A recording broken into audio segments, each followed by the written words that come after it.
First things first, on a Thursday morning, back here with NBA champ Antoine Walker. Twan, Suns and Lakers, Lakers and Suns, Game 3 set for tonight at Staples Center. Phoenix officially listing Chris Paul on the injury report with that shoulder. He's listed as probable. But remember, we saw in Game 2 what a hobbled CP3 might mean for the series. So, Antoine Walker, how much will CP3's health determine this series? Well, it's a couple things about this subject. The first thing is the Phoenix Suns did a terrible job. First of all, you win Game 1. You don't have to play Chris Paul in Game 2. This is you're looking for a long series. You know it's going to probably take you 6 or 7 games to win it. You rest him Game 2. Give him an opportunity to get that shoulder as 100% as possible. So that's the first mistake they made. The second thing is I feel so bad for Chris Paul. Once again, unfortunately, this guy's worked so hard to put himself in position to have an opportunity to try to make a deep run in the playoffs. And he's not going to be healthy enough to be able to do that. The third thing is that Suns didn't have a chance to win this series. The size of the Lakers was going to oppose their will.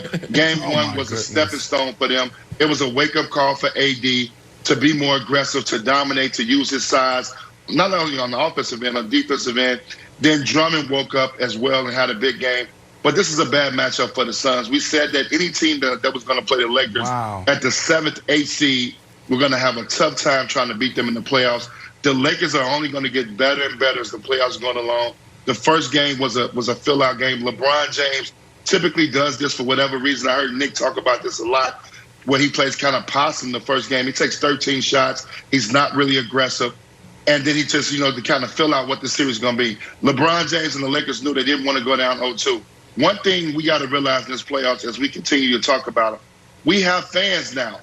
We have home court advantage. These things are in play now. So the role players are going to play better. It's going to be better playoff games.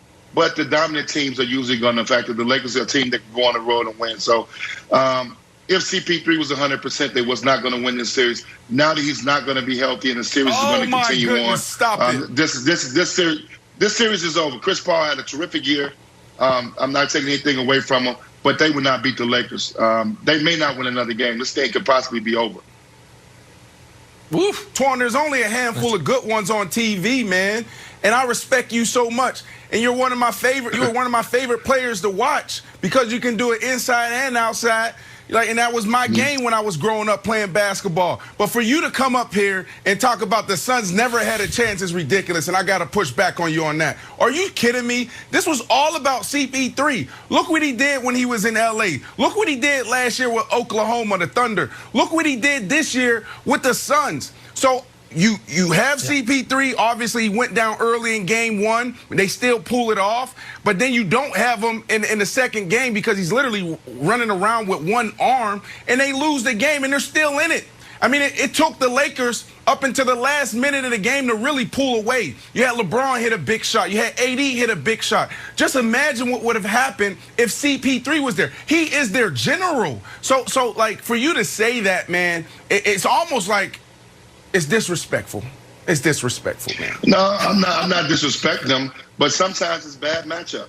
The defending champs is a bad matchup for them, regardless of how good a Chris Paul was playing. We know what Chris Paul is capable of doing. Now, he can make it a tougher series. He probably can go 6 or 7 games with Chris Paul being healthy. It's unfortunate, B, you know this. You know when you get into the playoffs and you as a player, you want to be 100%. You don't want to be 50%, 60%, not being able to get a team what you're capable of doing. That's why it's tough. It's unfortunate. It happens in the game. Some guys we've watched all season long. We watched LeBron miss a significant amount of time, AD. So it's unfortunate Chris Paul injury comes here. He just got a streak of bad luck with injuries. I feel so bad for him because this guy's worked so hard. He was in Knicks MVP conversation. And you got to realize that unfortunately, injuries are a part of the game, and they happen from time to time. And for Chris and his playoff run, he's had to deal with injuries. Yeah, and so really quick here, Nick, we talked about this for, a couple of months here. And what I've been saying is, the reason why they had a chance and why they are the favorites is because of AD. AD, he's been missing all year. He had one big game. He had a good quarter. and then you had LeBron James. He's still not 100%. So, Nick, that's why, I'm pushing back on Antoine because of what the Lakers situation is and what it was as far as AD and LeBron James. Yeah, I'm just surprised that since AD has had one good quarter in the playoffs, it is what you're telling me, and LeBron's still hurt, why you're not sticking with the Suns. Oh my goodness. I mean, Chris Paul's not 100%, but LeBron's not 100%. You've told me all year they're the better team. You told me before the series that we're going to win. You told me after game one, the game Chris Paul got hurt, that the Suns were clearly going to win the series and clearly the better team. So I'm just surprised why you're changing. I'm just surprised why you've decided that this because is a pick you don't want to CP3 stick went with, down. Brandon. Wild. No, but he's still going to play. Went down. And Anthony Davis had. Listen, if you just said it's because if you just said it's because Anthony Davis got it back going, then I'd be like, oh, okay. But you don't think he got it back going. You keep saying he had one good quarter. I'm not sure even which quarter you're referring to. I thought he was pretty good throughout the game, but it's fine. I just think you should consider sticking with the Suns because the Lakers are such a flawed, bad team. Here's what I think about this series. This was going to be the Lakers' toughest series wilds until the finals. And now it's over. And now you look at tonight's game and look, they don't play again until Sunday, so it'll be on 2 days rest. And then LeBron will be able to smell extra rest coming. And this first round is likely going to go a lot like last year's first round, granted for different reasons, where it's like, oh, lose game one, Lakers are in trouble, don't look the same, this, that, and the third, and then it's like, oh, then they win the next four. And so the Lakers, it took them all year with Anthony Davis and LeBron's injuries to earn the 7 seed. And it took them 1/2 to essentially become the 2 seed. Because the Lakers now have the path to the finals of the 2 seed, and they have home court advantage for the rest of this series. So, yeah, I mean, I think the Lakers were going to win anyway, but I think it was going to be a tough series because I think the Suns are the second best team in the conference. But now I'm not sure the Suns win another game in this series. Yeah, wow. I think you're right, unfortunately. Antoine, I'm going to try to put an optimistic face on this series for Suns fans. I liked your take that Chris Paul should have sat out all of game 2, try to get as close to 100% rather than sort of try to gut out a win at home. Would you keep him out for the next 2 games and try to get him to 100%? Or do you want this sort of like a kind of like hobbled Chris Paul, a version of Chris Paul? Or do you, rest him to like, maybe we try to like stage a 3-1 comeback, but our only chance to win this series is if you're healthy. So we have to prioritize health and sit you out even if we fall in a big deficit.